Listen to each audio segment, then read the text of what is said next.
जय हिंद दोस्तों, बहुत बहुत स्वागत है आपका विक्ट्री ऑफ IS-20 के यूट्यूब चैनल में। दोस्तों, इस वीडियो में हम लोग बात करने वाले हैं कनाडा और भारत के बीच में जो वर्तमान समय में खटास बढ़ रही है उसके प्रमुख कारण हैं और जो वर्तमान का मुद्दा है वो क्या है और आखिर यह कारण क्यों उत्पन्न हुआ है। ऐसे कौन सी रीजन रहे हैं जिसकी वजह से जो है कनाडा और भारत के बीच में वर्तमान में खटास बढ़ रही है। तो देखिए दोस्तों, ये कहानी स्टार्ट होती है पंजाब से। पंजाब में दोस्तों एक स्थान है खालिस्तान, और उस खालिस्तान में कुछ लोगों का एक ऐसा संगठन है जिसको कहते हैं खालिस्तानी। तो वो आंदोलन चला रहे हैं, खालिस्तानी आंदोलन, और इसकी वजह से क्या प्रॉब्लम है एक्चुअल में अगर देखा जाए तो वो लोग अलग पंजाब की मांग करते हैं, यानी कि पंजाब के अंदर ही खालिस्तान नामक एक अलग देश बनाने की मांग करते हैं, और जो कि भारत नहीं चाहता, क्योंकि भारत के टुकड़े कभी भी नहीं हो सकते हैं। तो दोस्तों यहाँ से कहानी स्टार्ट होती है। कई लोग ऐसे हैं वहाँ पर जो कि खालिस्तानी आंदोलन में शामिल हैं और अलग देश बनाने की मांग को लेकर के आगे बढ़ रहे हैं। तो इसी तरह के एक व्यक्ति थे हरदीप सिंह निज्जर, जो कि दोस्तों 1996 में ये कहाँ पर चले गए, कनाडा चले गए, और कनाडा ने उनको नागरिकता प्रदान कर दी। और दोस्तों ये खालिस्तानी नेता थे और ये कनाडा में जाकर के रहने लगे, प्लम्बर का काम करने लगे थे। लेकिन आगे चल कर के होता क्या है, ये धीरे धीरे अनेक ऐसे संगठनों में शामिल होते गए जो कि अलग खालिस्तान देश बनाने की मांग कर रहा था, जो कि भारत को तोड़ने की बात हो रही थी। तो इस कारण से अगर देखा जाए, कुछ समय बाद अभी हाल ही में कुछ समय पहले हरदीप सिंह निज्जर की हत्या हो गई थी, और इस हत्या की वजह से दोस्तों कनाडा भारत पर शक कर रहा था कि भारत की जो सीक्रेट एजेंसी है उन्होंने मिलकर के हरदीप सिंह निज्जर की हत्या करवाई है। इस कारण से दोस्तों कनाडा भारत के साथ में थोड़ा सा उसके संबंधों में खटास उत्पन्न हुई।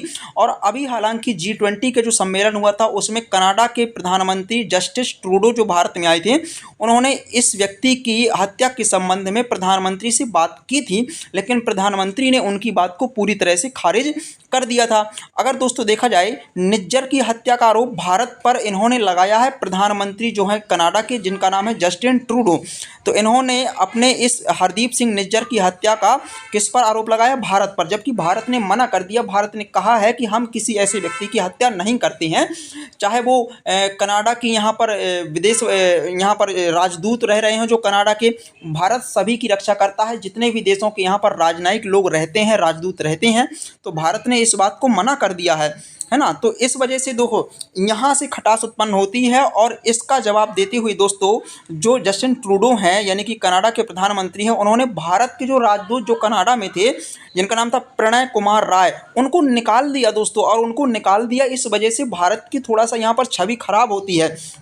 तो भारत ने भी अभी हालिया में अगर रिपोर्ट नई अगर स्थिति देखी जाए, अपडेटेड जानकारी, तो भारत ने इस चीज़ को भली भांति समझ लिया कि हो सकता है कि आने वाले कुछ दिनों में कनाडा में भारत विरोधी आंदोलन चलाए जाएं और भारत के लोगों को सताया जाए। इसलिए भारत ने नए वीज़ा बनाने पर भी प्रतिबंध लगा दिया है, और जिन लोगों के पास पहले से वीज़ा है वो लोग कनाडा की यात्रा आराम से कर सकते हैं, है ना। और भारत ने इन सब चीज़ों पर कड़ी आपत्ति जताई है, क्योंकि राजदूत जो भारत की राजदूत वहाँ पर थे कनाडा पर, प्रणय कुमार राय को निकाल दिया गया है। हालांकि भारत ने उनसे इस बात को कहा है और उनसे माफ़ी भी मंगवाई है ना, लेकिन फिर भी अभी शंकाएं बहुत सारी हैं कि आगे चलकर के संबंध और भी बिगड़ सकते हैं। इसलिए अपील की है प्रधानमंत्री ने कि कनाडा ऐसा कुछ नहीं करेगा जिससे भारतीय लोगों को, भारतीय मूल के लोगों को वहाँ पर परेशानी हो, है ना। G20 में भी चर्चा की गई थी इस संबंध में।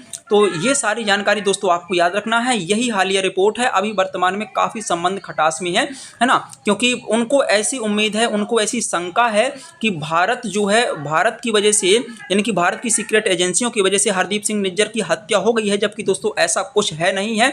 इसके कोई पक्का सबूत भी नहीं है कनाडा के पास में, जबकि कनाडा में भारत विरोधी आंदोलन हो रहे हैं और इसका सबूत भी है भारत के पास में। फिर भी भारत इन सारी चीज़ों को झेलता जा रहा है, और यही बात भारत को महान बनाती है दोस्तों। हर एक चीज़ को भारत सहता चला आया है, और इसकी एक सीमा है, और जिस दिन ये सीमा क्रॉस हो जाएगी तो भारत इन सारी चीज़ों का बदला एक ही बार में निपटा देगा, क्योंकि भारत अपनी जनता को लेकर के चलता है, अपने लोकतंत्र को बचाने की कोशिश करता है, और देश की रक्षा करने पर ध्यान देता है, और हमेशा अमन और शांति चाहता है। तो दोस्तों ये सारा अपडेट है। अभी हाल ही में वीज़ा पर प्रतिबंध भारत ने लगा दिया है, क्योंकि आगे चल कर के कुछ चीज़ें बिगड़ सकती हैं, इसलिए ठीक है। तो ये सारी चीज़ें हैं दोस्तों, आप लोग याद रखना, और ये आपके सामने छोटा सा इसमें नोट्स दिया गया है, आप इसको नोट कर सकते हैं और इन सारी चीज़ों को सुनेंगे तो आपकी भली बात ही ये सारी चीज़ें समझ में आ जाएंगी। मिलते हैं नेक्स्ट मुद्दे के साथ में, तब तक के लिए जय हिंद जय भारत।